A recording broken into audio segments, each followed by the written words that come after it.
This is D-1-104-OVP for the defense. Which is P-1-12-B for the prosecution. Opo. Thank you. Now, Mr. Witness, napansin ko na yung date is September 14 nung 2023 ng una niyong AOM. Tama po ba? Yes po. And that was actually just a few days after the budget hearing of COA held August 24, 2023, kung saan may mga legislators that, asked COA to look into the OVP confidential funds. Are you aware of that? Just if you're aware. I am not aware of that. That's okay. Now, I'll just move on to the AOMs themselves, no? Now, kahapon nasasabi niyo po na nagkakaproblema tayo sa may nakita kayong finding doon sa physical and financial plan. Tama po ba? Yes, sir. Ng OVP. At yan po ay nakasaad din sa inyong findings dyan. Yes, sir. Tama po ba? Opo. You referred to, if I'm not mistaken, and please correct me if I'm wrong, item 4.2 of the joint circular. Yes, sir. Tama po? Yes, sir. Maaari niyo po bang, andyan pa po ba yung joint circular? Yes. Maaari niyo po bang basahin yung 4.2 ng joint circular para lang po sa kalaman nating lahat? Under 4.2 of the joint circular, all allocations of CF and or IF shall be supported with physical and financial plan indicating the proposed amount allocated for each program, project, and activity where disbursements pertaining to the CE and IA shall be based. Tama po. Thank you po, Mr. Witness. Dito po, sa kanilang physical and financial plan, the program stated is actually the Good Government Program. Tama po ba? Yung binabasa ko lang. Based on the document, yes. Based on the document. At ang expected outcome ay safe implementation of OVP initiatives and confidence building. Based on the document. Based on the document, yes. At ang physical target will be number of areas with surveillance and confidential activities conducted or monitored. Tama po ba? Yes. As well as the number of activities. Tama po ba? At ayon po dun sa binasa nyo, wala naman pong guidelines on how specific it would be. Correct? Well, nakalagay po kasi dito, dapat i-indicate yung each program, activity, and project na pagbabasihan ng disbursement ng CF. Apo. I won't argue with you. So basically, yung finding niyo po is based on your assessment as an auditor. Or since it is a plan, dapat po naka-indicate talaga dito kung paano nila gagastusin yung kanilang confidential fund. That's okay. Yes, I'll accept that answer. Now, nabanggit niyo rin po na hindi po nag-submit ng DEPs or document evidencing payment. Tama po? Yes, sir. At yun po ay inilagay nyo sa inyong AOM. Tama Yes, po? yes, sir. At nabanggit nyo rin po na sumagot ang OVP dito sa AOM na to. Tama po ba? Yes, sir. Opo. Tama po. At pagdating po doon sa sunod na step, which is the notice of suspension, tama po ba? Yes, sir. Would you agree with me na hindi na po na-carry over yung issue doon sa physical and financial plan? Yes, sir. Yes. So, ibig sabihin, tinanggap niyo po yung explanation. Well, ang purpose po kasi namin kung bakit namin ni-require yung specific confidential activities dun sa PFP is para makita kung paano gagastusin noong OBP yung kanilang confidential fund. Pero since nilagay naman na po nila doon sa kanilang revised accomplishment report yung specific confidential activities and even submitted the documentary evidence of payment. So, hindi na po namin hinanap ulit yung physical and financial plan. Okay. Salamat po. Thank you for that answer. Ngayon po, kasi kanina, kahapon actually, not kanina, sinasabi nyo walang sinubmit. Ang ibig nyo lang pong sabihin sa walang sinubmit is at the time na bago kayo mag-issue ng AOM. Tama po ba? Walang sinubmit po na ano. Walang sinubmit na DEPs, for example. Yes po, kasi sinubmit po nila yung DEPs after we issued both AOMs po. Opo. Thank you po. Ngayon, punta naman po tayo doon sa notice of suspension. Nandun pa po kayo di ba, ng notice of suspension? Yes, sir. And you suspended in audit the amount of 125 million. We are showing him a copy of the notice of suspension, Your Honor. This is Exhibit D-1-107-OVP for the reference of the Honorable Court. NP-1-13-A on the part of the prosecution. Okay. So, dito po, as you mentioned earlier, you were satisfied with already the submission of the accomplishment report ng OVP. That's why nawala na po yung issue sa physical and financial. Hindi po ako satisfied as dahil compliant yung accomplishment report nila, kundi dahil nilagay lang nila yung specific confidential activities na pinagamitan nung kanilang pondo. Opo. So, nawala na po yung sa PFP na findings sa AOM. Based on the, yes po. Based on the NS. Tama po ba? Yes, sir. Okay, thank you. Ngayon, pagdating dito sa notice of suspension, I just wanted to focus on doon sa documentary evidencing success pagdating sa rewards. Yes, sir. Nabanggit nyo po, this is 4.8.5, paragraph B specifically of the joint circular, correct? Yes, sir. And yun din po yung nakasaad dito sa notice of suspension na reference, meaning the provision of the JC. Yes, sir. Specified, yes. At nabanggit nyo rin po kahapon na wala pong guidelines specifically under 4.8.5 that shows how specific you should be in terms of the documents evidencing success. Tama Wala ba? po akong na-mention na walang specific guidelines po. Ang sabi ko lang, hindi sinabi kung anong specific document yung hinihingi. May sinabi ko po kayong walang prescribed format, basically. Your Honor, please misleading the witness, to my recollection, did not say that. He said that in accordance with 4.8.5, these are the requirements, A, B, and C. And the submissions of the Vice President and the DepEd are not compliant, Your Honor. Can we With ask the for indulgence a of counsels for the parties, Mr. Wamil, base po sa guidelines, hindi tulad ng ibang mga format na sinasubmit na may pro forma na nasa annex nung 2015-1, wala pong pro forma na pag-liquidate sang-ayon sa na dokumento sang-ayon sa 4.8.5. Yes, Your Honor, based on this provision po. Yes. May ibang provision bang nagre-require ng specific na paraan? Wala na po, Your Honor. Ito lang Wala. po, Okay. 4.8.5. Thank you. Thank you, Mr. Witness. You may proceed, counsel. Thank you, Your Honor. Now, pagdating po sa OVP, alam niyo po ba kung sumagot sila sa notice of suspension na ito within the prescribed period given under the notice of suspension?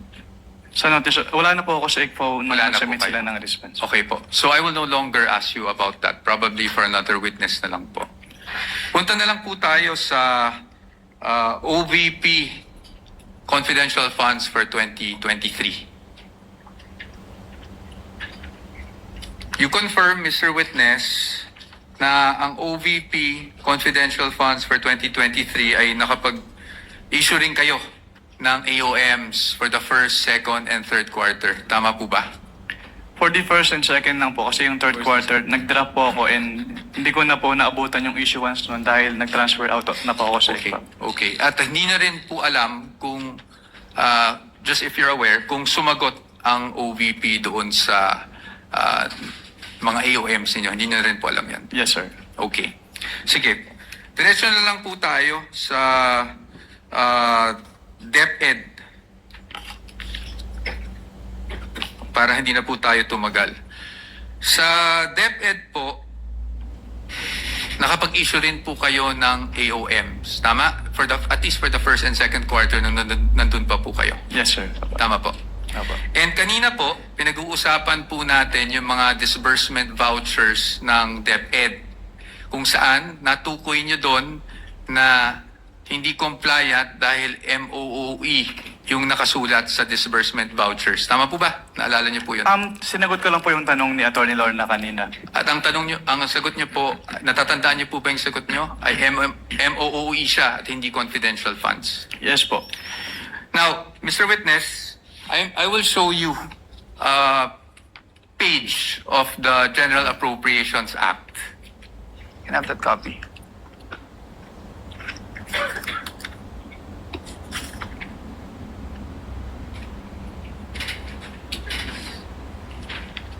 And for reference, Your Honors, this is Exhibit D-B D-1-14-DE, Your Honors. And D-1-42-DE for the defense. Counsel may approach the witness as well as counsel for the panel of prosecutors. Ito lang, ma'am. Titignan ko.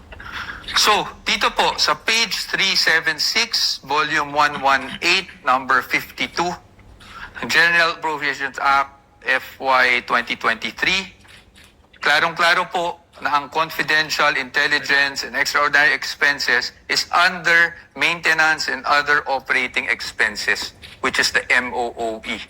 Pero if I may clarify lang po kasi, Yes po. yung MOOE kasi is very broad. So Yes hindi po. lang confidential fund yung covered niya. Apo, we will get to that, Your Honor. Your Honor, please. DV? Saan nakasulat? Apo. Thank you. Kaya po dito, sa ating naging disbursement voucher, Your Honor, with due respect to counsel. yes, of With course. permission of Attorney Manifestation again in the Poa, yes. document. Again, this Observations and document, manifestations, counsel? Your Honor, this document violates the original document rule. First, it is a photocopy. It is not even a photocopy of anything that is certified, Your Honor. Although, under the original document rule, you can dispense with the presentation of the original. If you present the original first and then substitute a copy, because a copy, a photocopy, is now considered likewise, if properly authenticated, as an original. This is a scrap of paper, Your Honor. We don't even know. General Appropriations Act. Of who? Of which administration? And consisting of how many pages, Your Honor? Saan? This particular document, Your Honor, should not even be testified to because we don't know its provenance. For all we know, we don't know where this document came from. Your Honors, may I We comment? object, therefore, to this May I document, Your comment? Honor. What is the comment of Attorney Poa? Your Honors, the copy we are showing is actually a certified true copy of the Commission on Audit, certified by Davin E. Bakay. Your Honors. Certified true copy of the part of the GA? Yes, Your Honors. Anyway, counsel, we will be ruling on the admissibility of these documents when formal offer is made after the presentation of evidence in chief by the respondents. We submit, Your Honor, but as another observation, Your Honor, we are aware, I think counsel is aware, that if you produce and you ask questions on a portion of a document, then you are compelled to produce the whole document, Your Honor. We want this on file. Produce the whole GAA. For all we know, Your Honor, there may be provisions in that GAA which contradicts the provision he's saying. So he is compelled under the rules, Your Honor. In addition to the rules of admissibility, he is compelled to produce the whole GAA. And we want that on record, Your Honor. Presiding officer has already ruled the manifestation and objection of the counsel is duly noted. Counsel may proceed.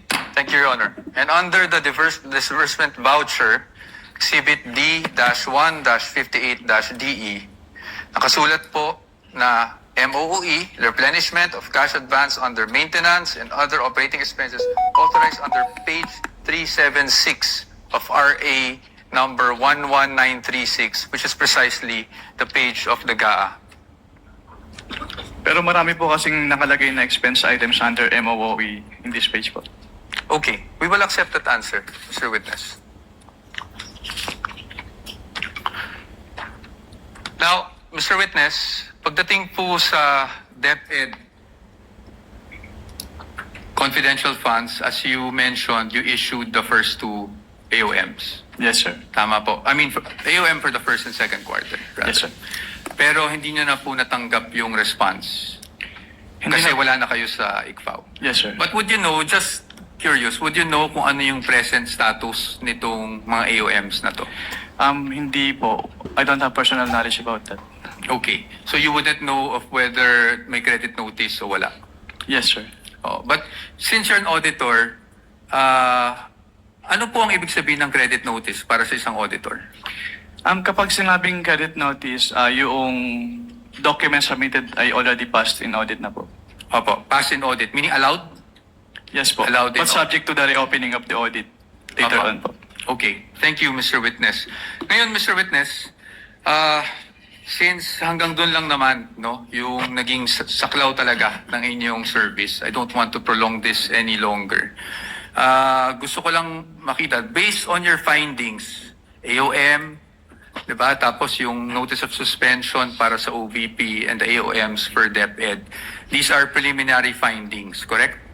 Yes po, kasi nire-require pa naman sa agency na mag-justify yung findings and submit the documents being sought po dun sa... Opo. At based po dito sa findings ninyo, wala namang pong expressly nakasulat na may misappropriation at this point.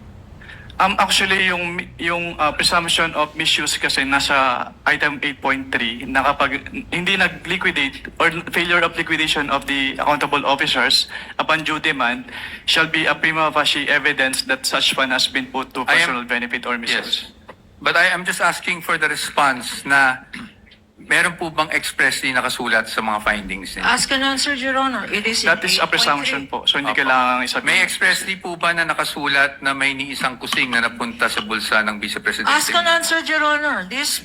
wait, don't answer. Uy. That question, Your Honor, has been asked and answered. We ask for Sustain- ruling, Your Honor. Sustained counsel, I think where you're getting at, modify your question. You can get it. Okay. So, basically po, ang findings nyo ay preliminary lamang. Wala pong any conclusive finding pa as to any misappropriation. Yun lang po ang tanong ko. Ang sabi kasi sa circular, upon failure to liquidate, No, I am asking. Your Honor, Ask the and witness answer, is Your Honor. responding. No, You the already witness said... Asking if it's... The witness is not responsive. Kindly respond. I think the question is quite simple, Yun lang naman Mr. po. Wamil. Preliminary pa lang. So wala pang any conclusive finding as to any misappropriation. Yun na lang po. Para lang po masagot nyo na ng diretso. hindi naman po kasi kailangang i-state dun sa findings. Again, Your Honor, non-responsive. Let the presiding officer be the one to do it, or try to do it. Kapag ka nag-issue po kayo ng AOM, Audit Observation Memorandum, failure to liquidate na po ba yun? O may mga observation pa lang kayo? Kailan masasabing may failure to liquidate na? Pag may notice of disallowance na, notice of suspension, o AOM pa lang? Nakalagay po kasi sa joint circular, Your Honor, under 8.3, failure to liquidate by the accountable officer upon due demand shall be a prima facie evidence. Opo, again, Mr. Wamila, yung pag-issue niyo po ba ng AOM, pasok na sa failure to liquidate upon due demand o hindi pa po? Hindi pa po sa AOM, Your Honor. Kasi wala pong due demand sa AOM. Yes po. At masasabi mo rin bang wala pang failure to liquidate? O meron na? Pag sa AOM po wala, pero pag sa NS po, since meron ng first issuance which is considered as demand, so meron na po sa NS. So, As per AOM sa- wala pa. Pag NS, meron ng demand at Opo. meron ng failure to liquidate. Opo, since sa AOM po, nire-require na silang i-justify and i-submit yung mga documents na hindi nila na-submit. Pero sa AOM, wala pa nga ganun. Yes po, Your Honor. Okay. Counsel, your witness. Thank you. And lastly, gusto ko lang to ma-clarify. Of course, the witness was a state auditor of the ICFAO. So, recommendatory lang po ang function ninyo. Hindi po kayo nagde-decide pagdating sa, lalong-lalo na pagdating sa notice of disallowance. Tama po ba? Yes po. It's the function of the commission proper. Thank you. Thank you, Mr. Wamil, Attorney Wamil. I thank you for your patience. That is all for this witness, Your Honor. Thank unless you, there's anything else. counsel for respondent. Redirect, if any, counsel for the panel of prosecutors. Yes, Your Honor, with